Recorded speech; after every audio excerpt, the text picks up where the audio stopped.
ज्या आसनावर बसून बाळासाहेबांनी शिवसेना चालवली ते आसन नित्यपूजेसाठी आपण घरी आणलं, मात्र एसीबीनं अँटी करप्शन ब्युरोनं त्याचीही किंमत केली असा आरोप राजन साळवींनी केलाय। जनता यांना माफ करणार नाही असा इशारा साळवींनी दिला। तर सरकारी अधिकारी त्यांचं काम करत असून आमच्यासाठी बाळासाहेबांची चप्पलही आम्हाला लाखमोलाची असल्याचा पलटवार संजय शिरसाट यांनी केलाय।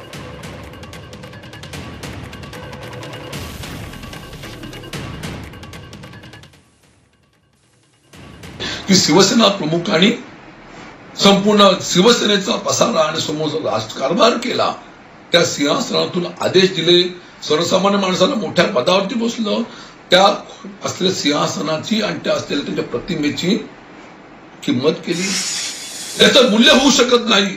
जी अनमोल गोष्ट आहे माझ्या आयुष्यातली, तुमच्या सर्वांच्या आयुष्यातली, ती सिंहासनाची किंमत ह्या अँटी करप्शन ब्युरोच्या अधिकाऱ्यांनी 10,000 रुपये फक्त केली। ही दुर्दैवाची गोष्ट आहे, परंतु माझ्या असलेल्या दैवताचं, माझ्या असलेल्या सिंहासनाचं, माझ्या असलेल्या शिवसेना प्रमुखांच्या प्रतिमेचं जे मूल्य केलेलं आहे ह्याला कधी जनता माफ करणार नाही। भविष्यातल्या कालखंडामध्ये ही जनता राज्य करताना ताकद त्याची नक्की दाखवेल, हा मला विश्वास आहे। बाळाच्या घरी जी काही रेड झाली त्यात बाळासाहेबांची जी खुर्ची त्यांना भेटली त्याची जे त्यांनी किंमत लावली, हे सरकारी कर्मचारी आहेत, यांना कुणाची काही घेणं देणं नसतं। आज आपल्यासाठी बाळासाहेबांची असलेली चप्पल जरी असली तर ती लाख मोलाची आहे।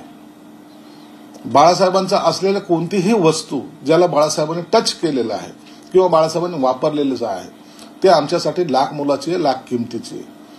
त्याची तुलना कोणत्याही कितीही लाखोने करोडोमध्ये सुद्धा होऊ शकत नाही।